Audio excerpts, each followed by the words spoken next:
We are here this evening, of course, for the book launch of Bhuvan Lal's book, The Man India Missed the Most, the book about Netaji Subhash Chandra Bose.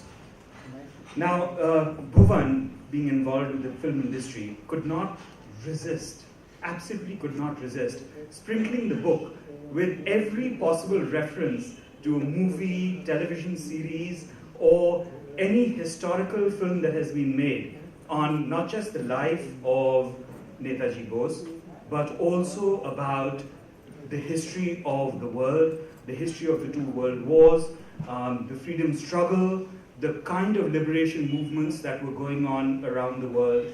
And you will find when you go through the book that it's not just a history of our times, it is also a history of the oral traditions that have given a flavor to the history which goes beyond the academic. And you will find throughout the book liberal sprinklings of the treatments that different creative people have given to the history of the INA and Netaji Bose. Now, when we talk about Netaji Bose, of course the greatest controversy is what happened in 1945, right? Did he die in 1945? Did he not? Did he escape somewhere?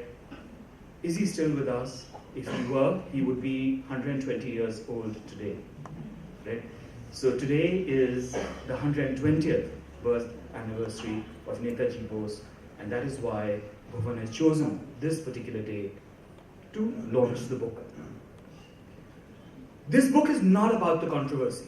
It is not about the speculation. It is not about one more theory or one more conspiracy story of how Netaji Bose passed away in India. And alongside that is the narrative of the development of Netaji Bose. And what comes out through this narrative is the influence he played on events of the time. It talks about the influence the events of the time played on him and shaped him. For instance, about his going to Germany, seeing Hitler as a racist Aryan leader, not wanting to have anything to do with him, and many years later, finding that the enemy of my enemy is my friend, and making common cause with him. And Bhuvan has traced the evolution of the man, and through tracing the evolution of the man, has traced a story of a great leader of India. And he's asked questions, which the panel will talk about later, about what influence he may have had on a post-independence India. And the fact that whether he is with us or he isn't at 120 years old, the influence he still does have on post-independence India. Now, you're not here today to hear me ramble on and on, so without further ado, I'd like to introduce a few special people. Bhuvan will come later, we take him for granted, right?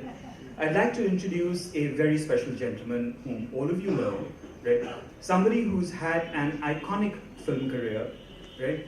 More than having an iconic film career, he's also now known for the Academy, which is training not just one generation, but several generations of people in the film industry and in the media industry. And something which he will be remembered for long after the celluloid that his films were first made on have disintegrated.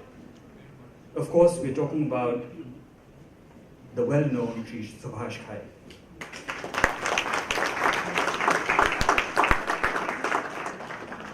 A few words about Bhuvan, right? I've known Bhuvan for a very long time in a context where I could not think of him writing a book like this. When you are 7 and 8 years old playing gully cricket, right, the last thing you think is the guy bowling at you is going to actually be writing a book of any kind, right? And to write a well-researched book like this, Bhuvan, certainly I did not expect it at that time. At that time, I was just wondering how to get out of the way of the bowler, right? But Bhuvan has, over the years, turned out to be somebody who has been very erudite, and it comes through in the book, and you read it in the book. But also in the telling of this book, Right? This book, Bhuvan, is you.